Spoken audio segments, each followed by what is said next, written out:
Hello everyone, good evening. কেমন আছো তোমরা সবাই? আমরা ভীষণ ভালো আছি, কারণ বর্তমানে দীঘায় প্রচণ্ড মজা করছি। যারা আমার মিনি ব্লগগুলো দেখছো তারা কিন্তু সবার প্রথমেই আমাকে বলছো, দিদি আগে জগন্নাথ মন্দিরটা দেখাও এবং কীভাবে কী ঢুকতে হবে, কোথায় কী রাখতে হবে, সেই সবটুকুই তোমরা আমার থেকে আপডেট জানতে চাইছো। তো চলো এই ভিডিওর মধ্যে দিয়ে তোমাদেরকে বলে দিই। মন্দিরের প্রবেশদ্বার দিয়ে যখন ঢুকবে তখন দেখবে অনেক গার্ড দাঁড়িয়ে আছে। তোমার সমস্যা তাদের কাছে যদি তোমরা খুলে বলো তাহলে তারা অবশ্যই তোমাদের সেই সমস্যা সমাধান করে দেবে।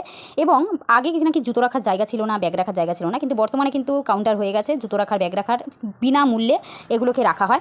এবং তুমি ভেতরে মোবাইল নিয়ে যেতে পারো। মোবাইল কিন্তু কারোর দায়িত্বে রেখে যেও না, তাহলে কিন্তু চুরি হয়ে যাওয়ার একটা সম্ভাবনা থাকবে। মন্দিরের কাজ এখনো কমপ্লিট হয়নি, কিন্তু যতটুকু যা হয়েছে সেটাই কিন্তু মন কাড়ার মতো কাজ হয়েছে। ভীষণই সুন্দর, ভেতরে ঢুকে যেন মন প্রাণ একদম জুড়িয়ে যায় এরকম একটা ব্যাপার। জগন্নাথ দেবের যে মূর্তি রয়েছে সেই মূর্তি দেখে ভীষণই ভালো লেগেছে। এবং মন্দিরের সবথেকে বেশি যেটা আমার ভালো লেগেছে সেটা মন্দিরের দুপাশে পদ্মকুণ্ড রয়েছে, এত সুন্দর, পুরো ফুল ফুটে রয়েছে। আর যে গর্ভগৃহের ভেতরে ভীষণ সুন্দর ডিজাইন চলছে। দীঘার বুকে এত সুন্দর একটা জগন্নাথ দেবের মন্দির দেখে তো ভীষণই আনন্দ হয়ে গেছে। আর তোমরা কারা কারা এখন অব্দি যাওনি, ঝটপট যাও, এত সুন্দর দেখতে না মন ভরে যাবে। ভিডিওটা ভালো লাগলে চ্যানেলটিকে সাবস্ক্রাইব করে দিয়ে পাশে থাকো। দেখা হচ্ছে একটা নতুন ভিডিওতে। চলো আজকে টাটা।